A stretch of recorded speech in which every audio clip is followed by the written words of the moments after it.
Coral draw ಅನ್ನೋ ಸಾಫ್ಟ್ವೇರಲ್ಲಿ ಈ ರೀತಿ ಒಂದು ಸಿಂಪಲ್ ಡಿಸೈನ್ ಹೇಗೆ ಮಾಡೋದು ಅಂತ ನೋಡೋಣ. ಮೊದಲಿಗೆ ಈ ಥರ ಸ್ಕ್ವೇರ್ ತಗೊಂಡು ಹಾಕಿಬಿಟ್ಟು ಒಂದು ಅಪ್ರಾಕ್ಸಿಮೇಟು ಒಂದು 50 mm ಮೆಜರು ತಗೊಳ್ಳೋಣ.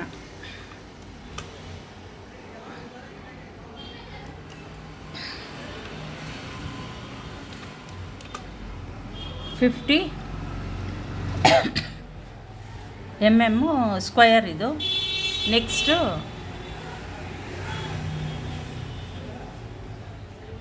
ಆಬ್ಜೆಕ್ಟ್ಸು ಕನ್ವರ್ಟ್ ಟು ಕರ್ವ್ಸ್ ಅದನ್ನು ತಗೊಂಡು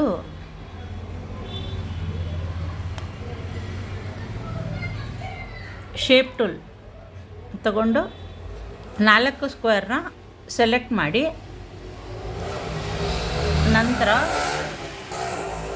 ಇಲ್ಲಿದೆಯಲ್ಲ ಕನ್ವರ್ಟ್ ಟು ಕರ್ವ್, ಇದನ್ನು ತಗೊಂಡು ಈ ಕಾರ್ನರ್ ಮಾತ್ರ ಸೆಲೆಕ್ಟ್ ಮಾಡಿ, ರೈಟು ಮತ್ತು ಡೌನು ಅದನ್ನು ಸೆಲೆಕ್ಟ್ ಮಾಡಿ,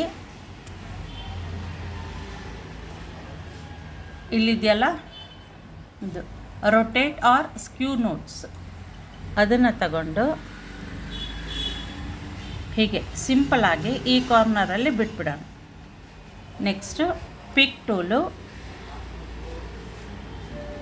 ಸ್ವಲ್ಪ ಚಿಕ್ಕದಾಗಿ ಮಾಡಿಕೊಂಡು ನಮಗೆ ಯಾವ ಕಲರ್ ಬೇಕೋ ಅದನ್ನು ಕಲರ್ ಪ್ಯಾಲೆಟ್ಸ್ ಸೈಡಲ್ಲಿರುತ್ತಲ್ಲ ಅದನ್ನು ತಗೊಂಡು ಹೀಗೆ ಮಾಡಿ, next control D short form ಅದನ್ನು ಮಾಡಿದ್ರೆ ಇನ್ನೊಂದು ಬರುತ್ತೆ, ಅದನ್ನು ಮಾಡಿ ಇಲ್ಲಿ E ಅಂತ ಇರುತ್ತಲ್ಲ ಆ ಥರ ಮಾಡಿದರೆ ಡೌನ್ ಬರುತ್ತೆ.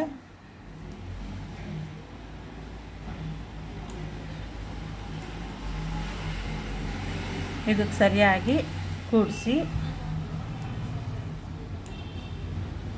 ಇದೆರಡೂ ಸೆಲೆಕ್ಟ್ ಮಾಡಿ, ಮತ್ತೆ E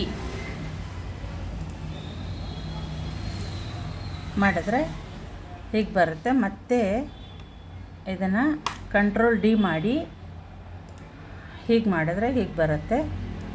ಇದನ್ನೆರಡು ಜಾಯಿಂಟ್ ಮಾಡಿ, ಹೀಗೆ ಮಾಡಿ ನೀವು ಯಾವುದಕ್ಕೆ ಬೇಕಾದರೂ ಯೂಸ್ ಮಾಡ್ಕೋಬೋದು.